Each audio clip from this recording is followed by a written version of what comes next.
Krista Gibson, the host of Keeping It Real and the publisher of NewSpiritJournal.com. Both this television show and our online publication are dedicated to practical spirituality, ways that we can take our meditation practices and yoga and journaling, whatever practices we might have, and ground them into the everyday life of spirituality, which is where they belong, because that's where we live most of the time. One of my favorite topics is creativity.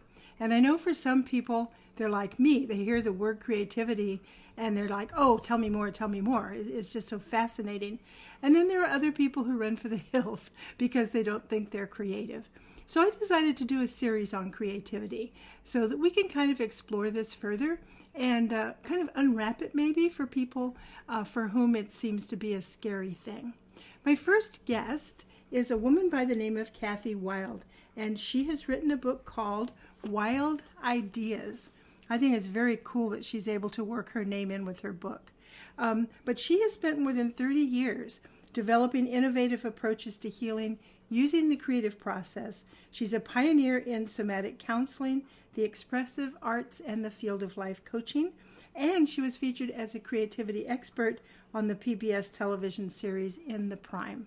Cathy and I are going to have a conversation about creativity, and with all her years of experience working with clients and with her own creative process, I think this should be a fascinating conversation.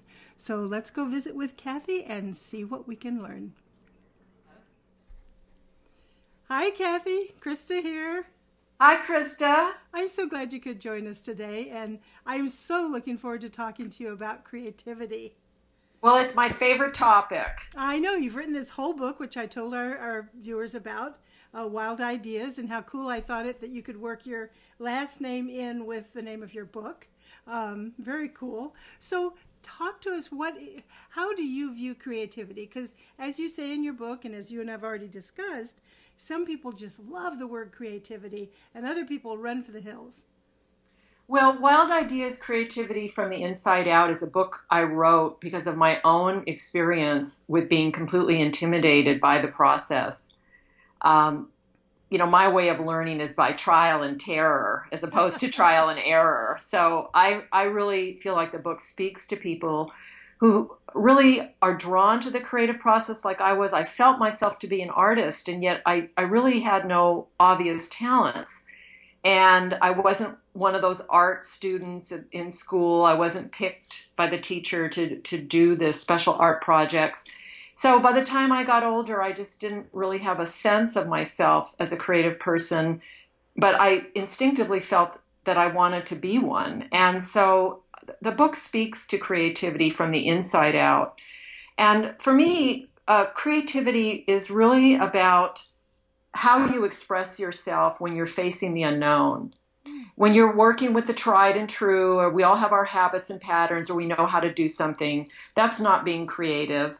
But being creative in life has to do with when you want to make a change, or you hit a situation where you're dealing with the unknown. Mm-hmm. And anytime you want to reinvent something, that's creativity. Mm-hmm. And sometimes creativity is expressed through the arts, music and art, and doing an art project. But really, creativity is much bigger than that. It is how we approach life, and how comfortable are we stepping into the unknown, following an inclination we may have that is something that it's outside of the norm. And I think that's such a good way to approach it, because I think a lot of people, when they hear the word creative or creativity, you're right, they think of art or music or dance or, the fine arts. And then they say, well, I can't draw and I can't sing and I can't dance, so exactly. I'm not creative. Exactly. And it's so important for people to realize creativity is how we live our lives. Yes, and even something as simple that everybody, I think, can relate to is trying to be healthier, or a New Year's resolution. I mean, people make those resolutions and then they usually fade out. Right. And one of the reasons they do is because people aren't approaching it from a creative attitude. They're approaching it sort of from a self-discipline approach, and it's very sort of self-punishing, as opposed to looking at I've got these goals, how can I achieve these goals in a way that works for me? Mm-hmm. Not what do the professionals tell me to do, or how did my girlfriend do it, or how did so and so do it? But when I think about my own limitations, how can I design a program for myself if I'm trying to get healthier or lose weight or whatever it is? Those are Mm-hmm. very typical things that Right. many people are involved in. Get healthier, but how can I do that in a way that is going to work for me so I have a chance to succeed? Right. One of the things that I think is helpful in the creative process is to lower the bar so that you can think about different ways of approaching something. And as long as you can be successful in the smallest way, that will encourage you to do more. Mm-hmm. And Absolutely. yes, And I think too, applying the idea of creativity to health and fitness, but also things like, a lot of people get stuck in their jobs and they hate their job but they can't leave because of money and mortgage and whatever. And it's like, okay, how can you be more creative at work? How can you find a way to be more creative in your job so you're not so miserable and you can be happier? exactly. And sometimes the creativity, again, from the inside out, is internal. Mm-hmm. Because sometimes what you're doing is creating something different inside yourself, that your creativity is focused on the way you're thinking. Right. And sometimes changing the way you think about something Mm-hmm. because you're dealing with the healing process internally, that's an expression of creativity, that makes all the difference. Mm-hmm. I've had clients come and they say, I want to make a such and such change. And I said, well, why don't we just see whether you're going to need to make that change? Right. A lot of times when we work with creativity as an internal process, when we're working with the different aspects of ourselves that are involved in the process, sometimes tweaking the way that we organize our internal life makes a huge difference in whether we're actually enjoying what we're doing or not, whether it's where we live or, as you say, where we're working. So I think that's a subtle way of understanding creativity as processes that are going on internally. So I thought it would be kind of fun, and you have all kinds of processes in your book. It's fabulous, and I really highly recommend it to people to really start opening this part of themselves, even if they already see themselves as creative. There's a ton of good stuff in here. But let's say somebody is watching this, and let's say they're like, okay, fine, I'll try to be a little more creative, but they don't really feel it. What would be some tips you could give that person for a different way to approach their day, their daily life? What could they do to just start tapping into that energy more? Well, I think part of it has to do with following subtler impulses that most people ignore because we have our habits and patterns. We wake up at a certain time, we take the shower, we have breakfast, we do whatever we're doing.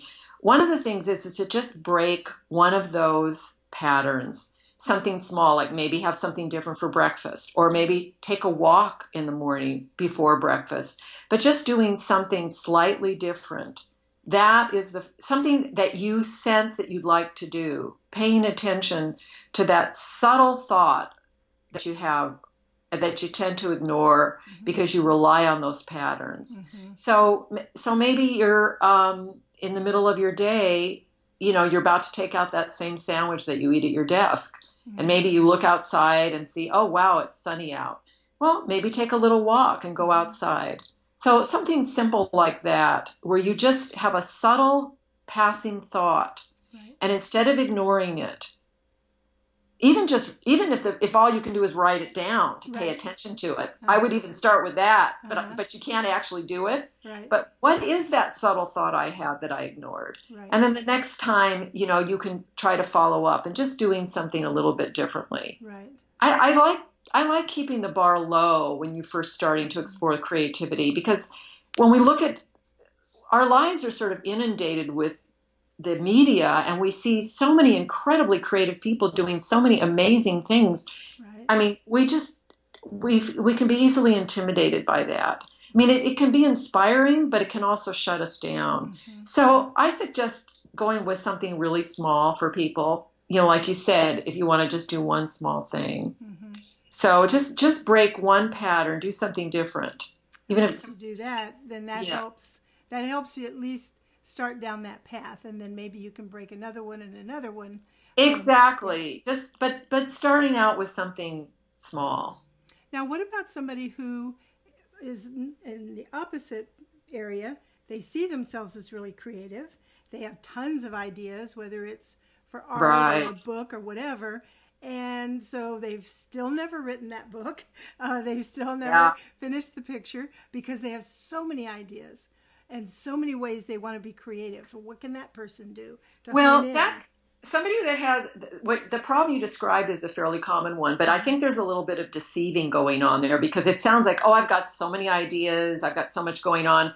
And that's a real exciting place to be, your excitement with all that desire and all those ideas. But sometimes underneath that, people are actually afraid to focus because they might fail. So one of the things that people like to do is stay in the excitement of multiple ideas because it generates a lot of energy, but it also generates chaos, which is a distraction. So one of the things that I would suggest for someone is, obviously you can write down those multiple ideas and then look at that list and then just look at it and the first one that draws you, because I don't think it really matters. But the idea is what happens when you have to focus? And then I would say, ask yourself, what do I feel if I would have to focus on this one idea and just take it further? And what happens? Do I feel afraid? Well, what am I afraid of? And sometimes I do sentence completion with my clients. So I would suggest saying, if I start this project, or if I've already started it, but I can't finish it. If I finish this project, what would I have to feel or confront? And I think that you just let something pop up. There's no right answer. You don't have to think about it. Just say the sentence. Something is going to pop into your head. It's not like it's a test. Usually that's the right answer. Whatever you think. I'm afraid I might be criticized. Or my mother might not like it. Somebody in my family might not like it. Or I might fail, or it might not look good, or might not be perfect. It's so juicy. It's so juicy to be able to think about something and imagine and explore it. And once you put it down on paper, once you actually start on the project, it's right there. It's like a target.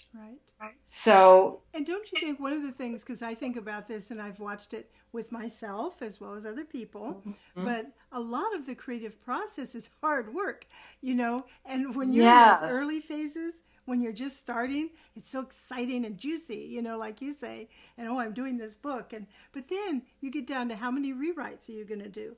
A lot. And it's like, okay, I finished my book. No, you didn't. Now you're going to have to go through it another 85 million times. Yes. I will say that that's another one. In addition to the fear of criticism, which is usually number one, actually, or failure, that's another one. And that was a big one for me. I like my downtime. I like my kickback time. I don't like a lot of pressure. I don't do well. I'm highly sensitive, and so I understand that. That was probably one of my biggest fears, was the having to work hard. But one of the ways that you get around that is that you've got to discover how much you love something. So if you focus on all the work, no way. It is a lot of work. Right. I mean, to pretend otherwise would be to lie. Right. Exactly. But it's not a lot of work all at once. Right. And the way you kind of inch your way in there is really to focus, is allow yourself to fall in love with what you're doing. And one of the things that happens with the chaos of too many desires is that you only go skin deep. What I try to work on with clients is to help them drop down and get into a deeper connection. It's just like any relationship. It's like dating a bunch of people, right? And you have a surface relationship. It's exactly the same thing versus maybe narrowing it down to one guy, one gal, and finding out more about that person and slowly allowing yourself to fall in love. Well, that's real scary. But that's really the antidote to what you're talking about, is feeling a deeper connection to something. And through that love, you're naturally going to desire to do more. And even though the work is daunting, like in any relationship, right? Relationship is work. When you allow yourself to care, you slowly take that work on little by little. And it So starts morphing, so it's not really work. It becomes yeah, a but it's different a kind labor of of work. love Yes. as Yeah. opposed to it becomes an offering. I know that's what happens to me. It's almost as you love something and feel the commitment of why you're doing this, you find your sense of purpose with it, Mm-hmm. then the work that you're doing is more of an offering. Mm-hmm. You feel it as a gift Mm-hmm. that you're giving as opposed to a deprivation. Right. Exactly. You know, Now, so, but don't get me wrong, there are those times when it's definitely, you're grinding it out. that's, So, it's life, isn't it? I yeah, mean, it's life. There's the grinding, but there's plenty of times where you're working and there's that love. exactly. So the idea that allow yourself to fall in love Mm-hmm. with something, Mm-hmm. that's really the key. That's the And key. if you can't fall in love with the project, then that's a whole different whole different ball of wax, because I think then you have to stop and say, okay, well, why am I doing this? Is it because somebody told me I have to? What's Exactly. going on here if I But can't fall in love with it? But that's a tricky question, Uh-huh. Krista, because sometimes we don't allow ourselves to feel the love that is there Mm-hmm. because of the fear, just Right. like fearing love in a relationship, Yep. the responsibility. So it's not so black and white. Sometimes you're right. Why are we doing it? Or is Mm-hmm. this a have to, a should? Someone told us to do it. Maybe it's something we thought we wanted to do at one time and we don't want to. Right. That's really a real thing. Mm-hmm. But it's also true that we feel disinclined towards something as part of the natural process of resistance Mm-hmm. because we resist that which we love Right. or we resist our path. Right. So sometimes it takes outside help to be able to help us discern between genuine resistance to something that we really want to be doing Mm-hmm. or whether we really don't want to be doing this, like you say. Well, that's where a coach like yourself can help, or Yes. belonging to a writer's group or an artist group or whatever, where you can talk with other people about it and have Yes. somebody help you figure out what's going on. Exactly. It's very important to help yourself find out whether you're just afraid of falling in love. Mm-hmm. And a lot of times the issues people have in their human relationships will show up in your relationship to your creativity. It's an Surprise! interesting, yes, it's an interesting to realize that your relationship to your book, to your writing, to whatever you're trying to create, to your body, if you're trying to get healthier, these are relationships and the same issues will arise. And So, now, what about block? Everybody talks about writer's block, or oh, yes. artist block, musician's block, whatever. How do you coach people with that issue? Well, usually we focus, sometimes blocks are there out of fear, and sometimes people are trying too hard, too much efforting. So sometimes it's a matter of relaxing. But again, it's that same question. This is a quick little thing people can do. And again, I would guessing works really well with this exercise. But if I weren't blocked, what would I have to feel? What would I have to think about? What would I have to confront? What is that fear that's there? If I wasn't blocking. So another way to look at it is, how is being blocked supporting me in some way? What benefit am I getting from putting this block here? Is there some way that this block is supporting me? And how is it supporting me? So blocks are very interesting in the creative process. Sometimes something that feels like a block isn't a block. We just need to back away for a while. We need to step back and give it space. And the harder we push, the more blocked we're going to become. Exactly. So we need to be able to discern when we just need to step back. Right. Other times we need to grind. We need to push. We just need to keep pushing and we're going to get through on the other side. Right. And other times we really need to walk away and do some inner work to discover what is going on inside of me. Is there a deeper fear? Is there something that is going to happen if I make it through that I'm concerned about? And then that's something that's more on the healing level of how the creative process really helps us confront our own emotional and spiritual healing, which is what's so wonderful. And in my book, I like to focus on that aspect, that creativity can really open the door on emotional healing and spiritual growth. Right. And in that case, a block becomes an invitation for you to grow. Right. It can become a doorway. Right. So that's always exciting. Well, we're coming to the end of our time together, and I just want to mention again your wonderful book, Wilde Ideas. And I did want to mention it's Cathy, Cathy, and Wilde does not have an E, so it's Wilde. So people can obviously get your book, but tell us about your website, and do you do classes, and can people work with you if they want to? Yes, they can. And my website is CathyWilde.com, Cathy with a C, no E on Wilde. And all my contact information is there. And I do sessions, I do talks, I do work with groups. But my forte is private sessions, and I can usually help people fairly quickly. I think 90% of solving a problem is defining it correctly. So that diagnosis, often if I can do that for people, people can work the rest of it out on their own. Right. So sometimes just identifying what the issue is can really help. Right. So yes, so I look forward to speaking with your listeners out there if they want to contact me. Absolutely. In the meantime, no matter what, get your book and play with it. There's just so much in there. It's a really rich book. It's not something, I reviewed it a few weeks ago, and it's not something you just sit down and read. It's more of a book that you do and relate to. Yes, but I will say this. I added the questions as reflections. If people want to get into that, they can work. But the book stands on its own. You can drop in anywhere in the book. That's right. You can read it in order, or you can go look at a theme. Let's say you're struggling, feeling afraid. You can read the section on courage. Right. Or if you're struggling with commitment, you can read that. So you don't have to take the whole book on. And you can read the book without doing the questions.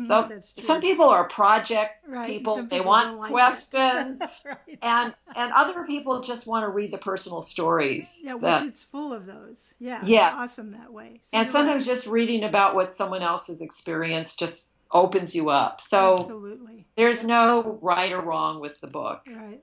Dig in, get it, and enjoy it. Thank you so much for being here today. I really do appreciate it. And thank you for writing your book and sharing your wonderful self with all of us. Oh, you're so sweet. Thank you for having me. It's been such a pleasure. You're welcome. Bye now. Bye-bye. So there you have it. Tons of good ideas, some really interesting ways to look at creativity. And I absolutely love the idea, and it's the way I look at my own life, is everything is creative. There's nothing where I can't bring creativity to the process. So don't limit yourself to just drawing, music, art, dancing, singing, writing, those things. Those things are important, but bring creativity to all of your life and watch how much more enjoyable it is and how much more fullness you can have. So that's it for this week, and I look forward to seeing you next week. And in the meantime, of course, keep it real.